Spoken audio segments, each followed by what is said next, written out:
আজকে আমি বানাবো তিল পেঁয়াজের একটু দারুণ রেসিপি। তো পেঁয়াজগুলো ভালো করে কুচি নিচ্ছি, 5-6টা পেঁয়াজ নিচ্ছি। আর এখানে তিল নিয়েছি, দেখুন তিলটাকে প্রথমে শুকনো করে পেস্ট করে নেবো, তারপরে একটু কাঁচা লঙ্কা দিয়ে পেস্ট করে জল দিয়ে আবার একটু পেস্ট করে নেবো, নিলে একদম মিহি হবে। আর তারপর সর্ষের তেল দিয়ে দিচ্ছিলাম কড়াই, সর্ষের তেল দিলাম, দিয়ে তেলটা গরম হতে শুকনো লঙ্কা ফোড়ন দিয়ে পেঁয়াজগুলো দিয়ে দিলাম। পেঁয়াজগুলো একটু বেশি করে পেঁয়াজটা দেবেন, এতে খেতে দারুণ লাগে আর গরম গরম ভাতের সঙ্গে তো দুর্দান্ত হয়েছিল। তো এইভাবে রেসিপিটা বানিয়ে খেয়ে দেখবেন বন্ধুরা, অবশ্যই সবারই খুব ভালো লাগবে।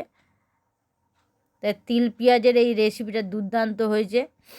তো ভালো করে পেঁয়াজটা একটু ভেঙে করে নেবো, ভেজে নেবো। তো নুন দিয়ে দিলাম, নুনটা দিলে কি হয়, পেঁয়াজটা একটু নরম হয়ে যায়, গেলে তাড়াতাড়ি পেঁয়াজটা ভাজা হয়ে যাবে।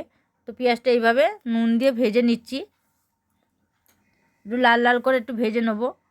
ভালো লাগলে বন্ধুরা লাইক কমেন্ট সাবস্ক্রাইব করে পাশে থাকবেন। নতুন নতুন বন্ধুরা হলে একটা সাবস্ক্রাইব করে দেবেন, আর অনেক অনেক করে যদি পারেন শেয়ার করে দেবেন বন্ধুরা, যাতে আরও নতুন রেসিপি আপনাদের সঙ্গে শেয়ার করতে পারি। তো দেখুন পেঁয়াজটা ভাজা ভাজা হয়ে এসছে, ঠিক এইভাবে ভাজা হবে, খুব বেশি ভাজা করবেন না। তো দিয়ে দিলাম তিলটা, এখানে বেটে দিয়ে দিলাম, দিয়ে এবার মিক্সিতে জলটা দিয়ে ভালো করে একটু ধুয়ে, মিক্সির বাটি জলটা ধুয়ে সেই জলটা দিয়ে দিলাম তিলের মধ্যে, পেঁয়াজের মধ্যে দিয়ে দিয়েছি। দিয়ে ভালো করে একটু ভালো করে নাড়াচাড়া করে এইভাবে কষে নেবো পেঁয়াজটাকে ভালো করে তিলের সঙ্গে। দুটো কাঁচা লঙ্কাও দিয়ে দিয়েছি এর সঙ্গে। দিয়ে এবার একটু সামান্য একটু চিনি দেবো, চিনিটা দিলে কী হয়, টেস্টটা খুব ভালো হয়, খেতেও দারুণ হয়।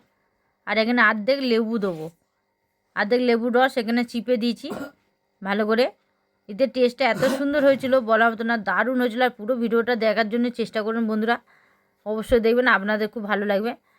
একটু আঁচটা জোরে দিয়ে একটু এভাবে করে নেবেন, একদম জলটাকে পুরো শুকিয়ে ফেলবেন, তাহলে খেতে দারুণ লাগবে। জলটা শুকিয়ে দিয়ে তেল তেল যেই ভাব হবে তখন আপনারা নামিয়ে নেবেন।